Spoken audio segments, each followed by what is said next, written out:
Alright guys, I was trying to do this more documentary style and show my face and talk more while I was doing stuff like that, but unfortunately I wasn't able to flip the camera when needed, so I will keep things in this direction the whole time.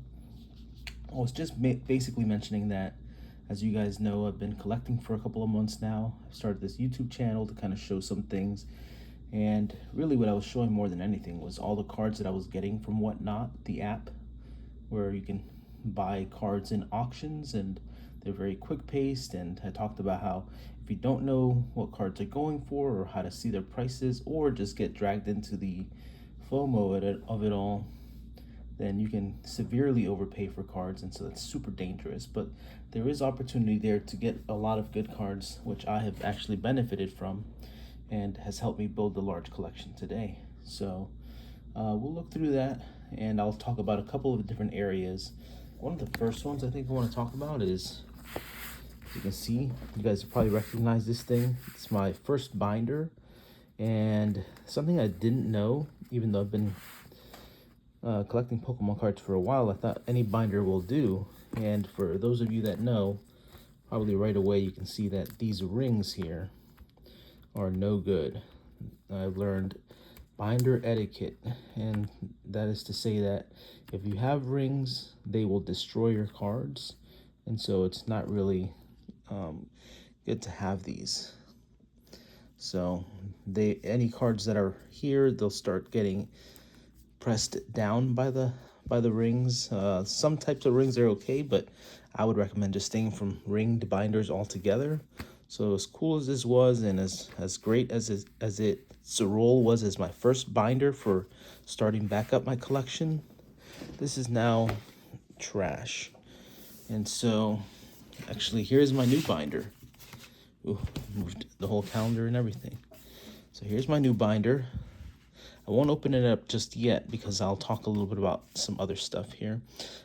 Being on Whatnot, I got a lot of slabs, also known as graded cards. Here's what I have left over. And so I had a humongous stack. Sorry for the NyQuil back there. When I organize, I don't always put things where they belong. And so, yeah. These stacks used to be a lot higher with things that I just got from Whatnot that I didn't need. And thankfully, I was able to go to a local card store and get rid of a lot of this stuff and get store credit, such an amazing amount. And some of those cards are in here, and you'll see what I picked up. It's just awesome. What I guess I can show this. This is one of the cards that I ended up picking up with the store credit. And if you guys have been following me along for a while, you know Dragonite's my favorite Pokemon, and I've been after this Dark Dragonite for a while. It is Japanese and it's only a PSA 10, but I'm excited for it. So yeah, I'll go through these little by little.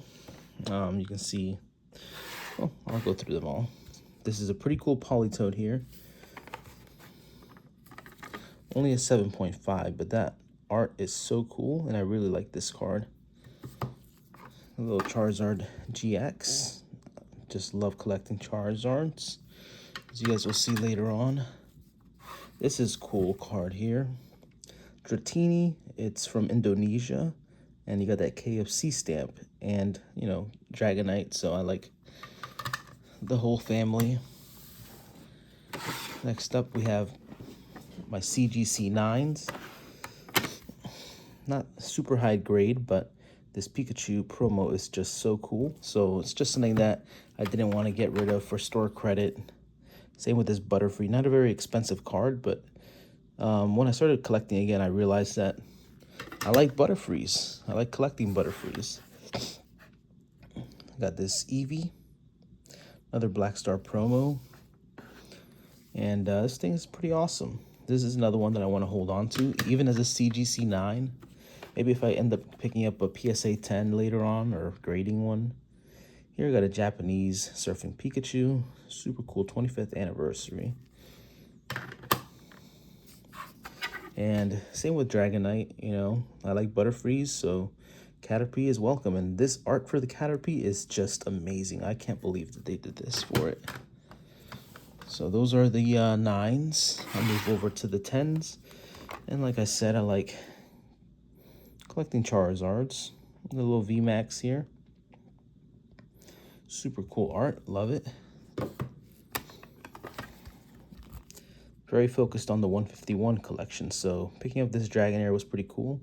The Japanese ones are not as valuable, and that's something else that I've learned, is that Japanese cards are not the same value as English cards. It's so weird that growing up, because we wouldn't see as many Japanese cards, we assumed that Japanese cards were more rare, and that might have been the case when we were younger. I'm not really sure about that. But now that we're older, I've learned that, and it sucks, that Japanese companies make cards better. And so good cards are not as rare as English cards. So because we make the English cards so terribly, finding a good one is rare. Captain Pikachu here. This is not the super rare one, but I'm also a Pikachu collector, if you didn't know. Here is War Turtle from 151 in a Japanese, so just something I want to hold on to as well. So really I've been focusing on my collection. I don't think I've seen a card yet that I don't want to keep long term. Another 151, this time it's a pristine 10 in CGC. And I got that Poliwhirl. So I think eventually if I can switch completely over, this is an interesting card here. I've been trying to sell it, but I don't know what it would go for. Maybe I just keep it. But as you can see on the top, this is a label error, as it says Horsey, Shrouded Fable, Pristine 10. But it's actually a Cast Sunny form. Super interesting. And then as you guys saw before, I gotta find some things for these. Picked this one up with some store credit at the card store. I'm very happy with it.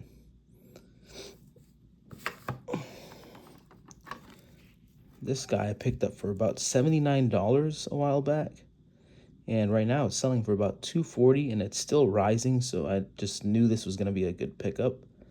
I'm so happy with this one too.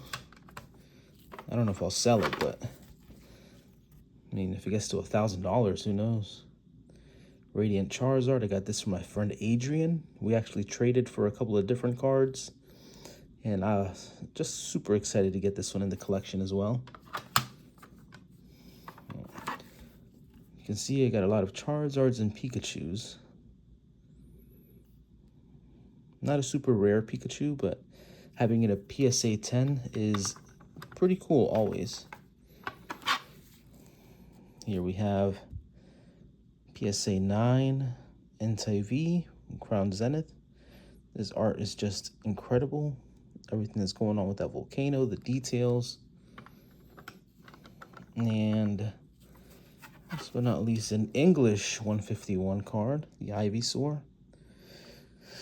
I wonder if I would want that as a rare, as a single raw instead. No denying you guys have seen these back here.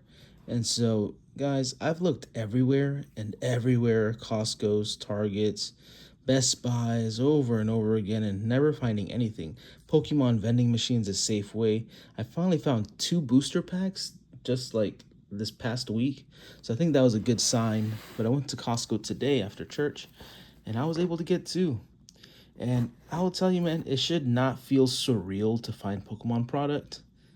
It should not feel like you're in a dream, but that's what it feels like. And that's what it felt like when I got these. I felt like I was stealing because I had these 2 in my hands, and I'm walking out. I have the receipt in my hand, but I still couldn't believe it. And so, not 1, but 2. And so I got a couple of people I follow on YouTube to kind of learn more about Pokemon investing. And I like what they said, man. Basically, these are the most guaranteed when it comes to investments. Single cards, they fluctuate up and down a lot. Graded cards, they can still do the same thing. But these bundles, anything that's sealed, it really does continuously just continue to grow, and it doesn't really fall too often.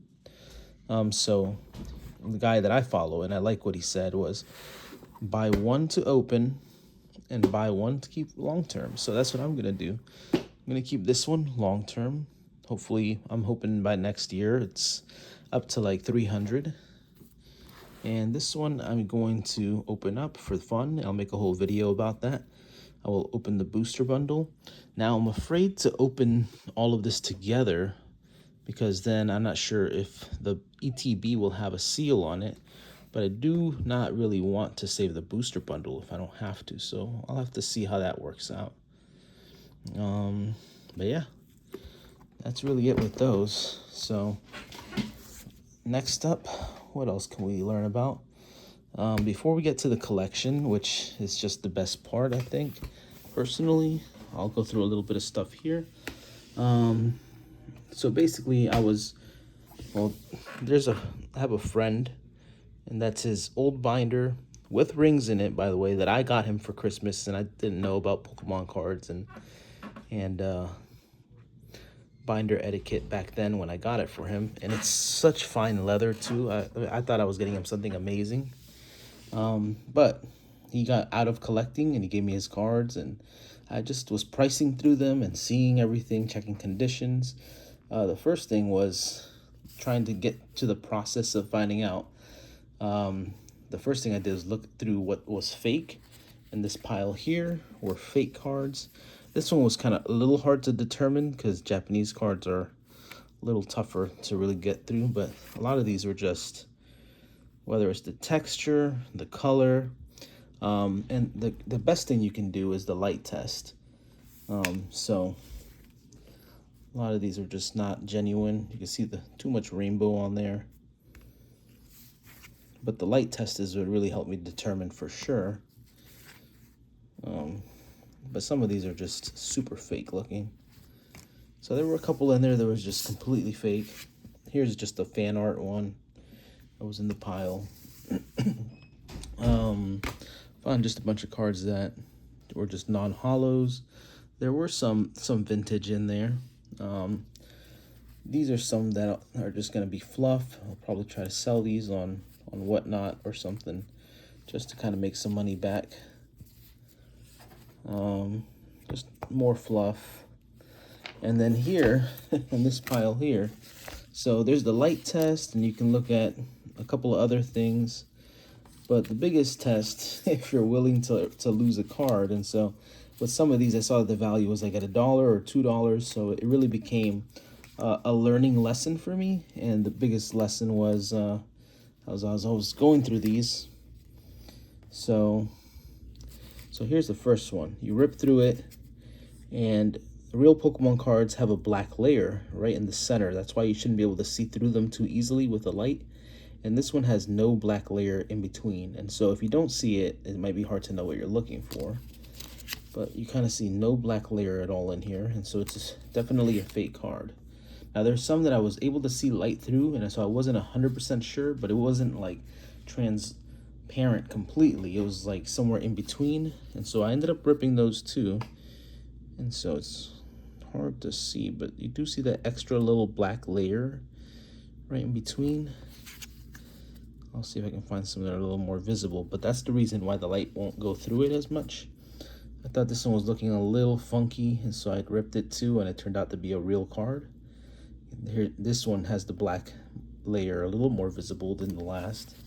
And so thankfully it's not an expensive card, and I was able to test it and learn on the job. Another black layered one.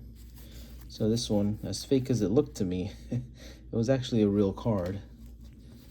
And so I know there was another one I was worried about, but it was actually an expensive card, and I didn't rip it, but I used these to kind of understand and do test runs to see. So out of 3 cards that I ripped, 1 was fake, 2 were real. So we do have to be careful. But yeah, that's, I think, about everything I've learned. I think we've talked about, like, one thing, I don't really buy packs like that. I've learned that the hit rates are so terrible that if you were to try to open those and you get a hit, you're never really making your money back unless you're extremely lucky. And so it's not financially responsible to just rip unless you're doing it for just fun. And so you would think then that the best thing to do is to just buy singles. Like, you know, this is a $2 card, $5 card. Let's say it's a $5 card. This Kecleon illustration rare. Let's say it's a $5 card, and I ripped that whole bundle to find it. That bundle is probably selling for like 50 bucks right now, or maybe a little less. 50 bucks to pull a Kecleon is just ridiculous. And so I could buy 10 Kecleons for that price. So you'd think that would be the way to go. That makes more sense. And if you just need it for finishing a master set or having it in a binder, that's fine. But if you're trying to grade cards, then all of a sudden you're spending money on cards that may be off center, may have some damage on there that wasn't mentioned before. Near mint can be kind of vague sometimes, and I have not been happy with everything I've received. So that's another thing I've had to learn, that sometimes it's better to just spend the money on a PSA 10 card, but some cards can be really expensive. So that is the best way to go, but I think sometimes if you're not careful, you can over leverage yourself.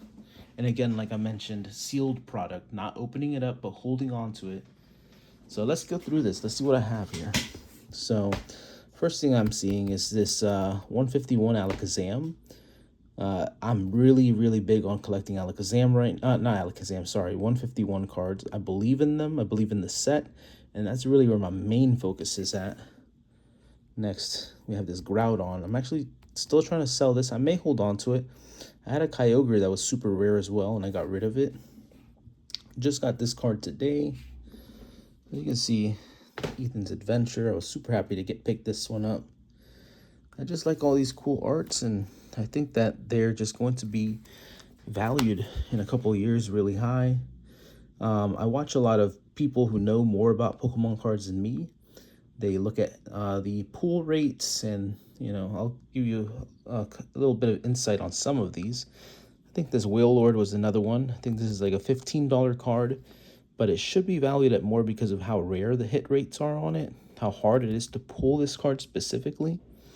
And so that means that it should be worth more money, but it's just not valued at the moment. A little Japanese card, but super cool. This Jinx is another one where it's like $1.50 right now, but I think over time it'll come to be more appreciated. This Excadrill I have in Japanese, but I did want to have it in English. I've just learned about Cosmic Eclipse, and just these cards are amazing. They just, like, to me, this is like the kind of stuff I love. Trainer Gallery stuff. This one I got from a friend. Super cool card. Here you got Misty Psyduck, Japanese of course. Starmie, and the Lapras.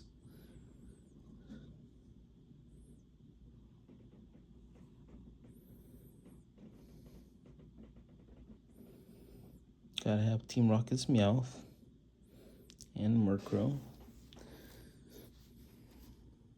I had so many sealed Mimikyus before, and these are the kind of cards I sold just to people want them. People think, oh, what kind of cards do you have? You should just be happy with whatever I'm willing to sell, but this is a nice Joltik. But you start to feel like you have to get rid of stuff. You have to make people happy, and so that's why I really got away from it. This Hydrapple, I really love the art on that. So many people like this Reniclus. This card right here is the one that got me back into collecting Pokemon. I saw that, and the wave hit me.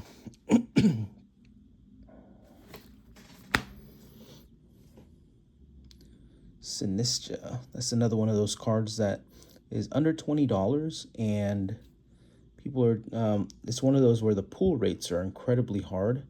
And so over time, especially as the set for Twilight Masquerade starts to get more expensive, this card will get more expensive as well. So give it time. Wiglet, I believe, will also be one of those cards. Furret, with this specific illustration. This is the Drowsy everyone's talking about, so I had to pick it up. Greavard with the Ghastly and Gengar Rug. It's just so cool. I love myself some Magby. This art here is so cool too. I think there's just something special going on there.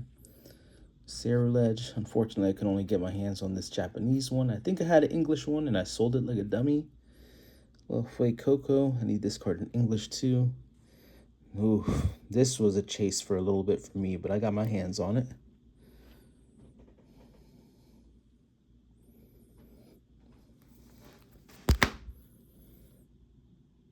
Same with this Steelix here. Oh, this Eevee, I gotta move this thing. I forgot about it. This gives me Super Mario vibes.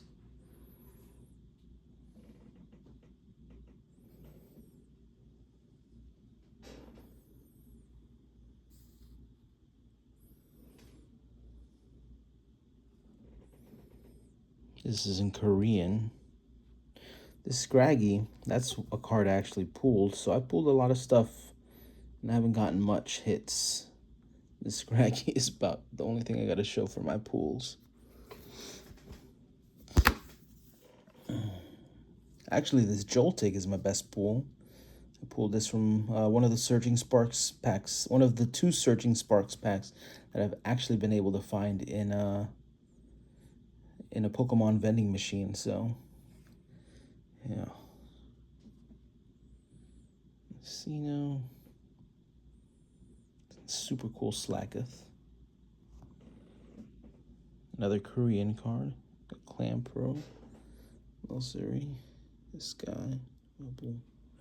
Another one of those. Shrifty. Thunderous. Sizor. Here's some more 151 stuff. Got the Mewtwo promo. Got the Poliwhirl in English. The Shinji Kanda Magneton promo. Psyduck. The Oxys V-Star. The Dragonair. 2 of those. Just picked up this Gengar Lost Origin. Jirachi.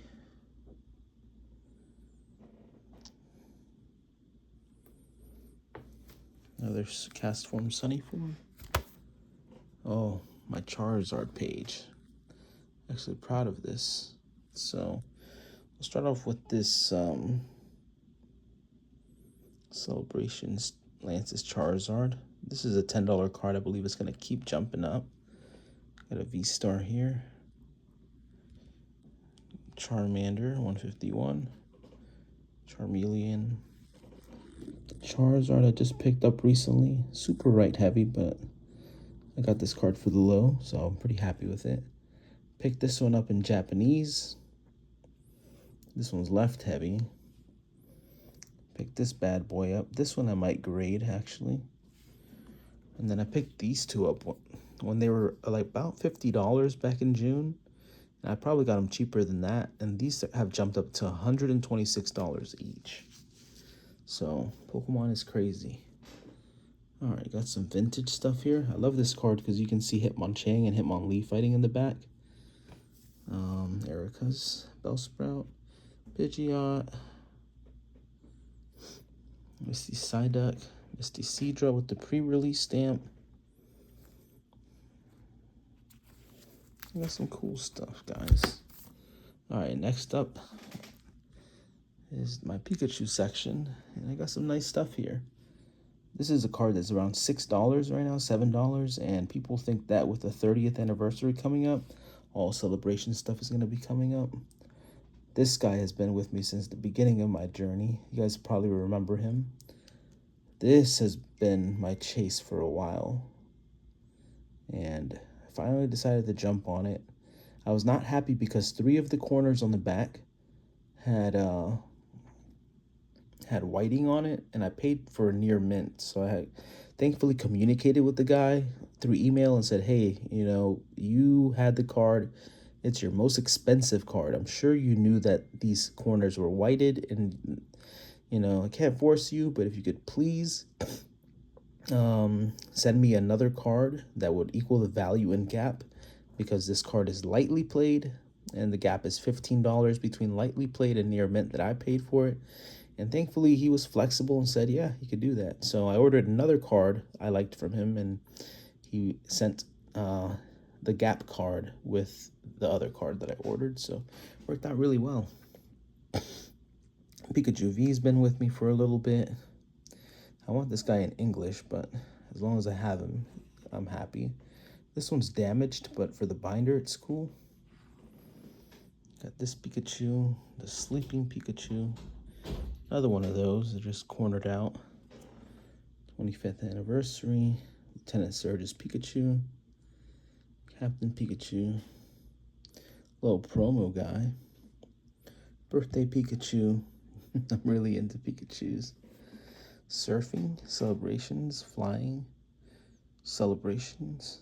Ash's Pikachu with the hat to match. More Pikachus here, not as valuable. Unless you get to this birthday Pikachu again. Yeah, I have 2 of them.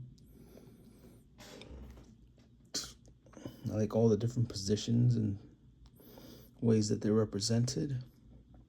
This might be one of my favorite ones here, actually.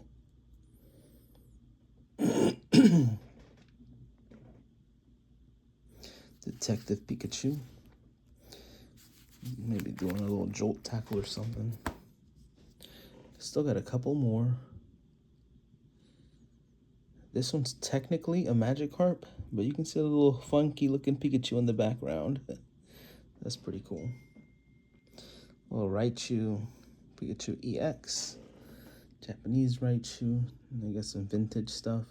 This is actually a Shinji Kandi, sorry, I said Shinji Kandi, Shinji Kanda. Another illustration by him on the Moltres. Yeah. Oh.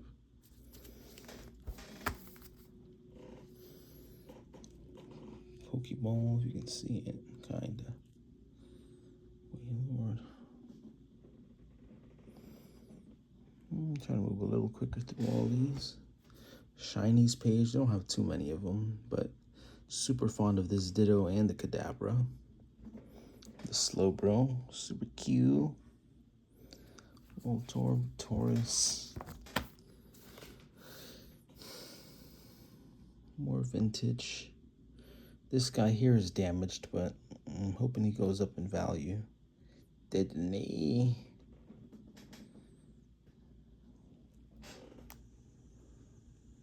My Butterfreeze.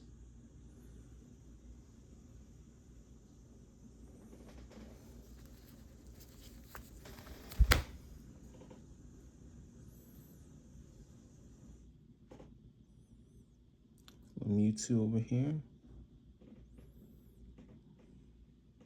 More 151.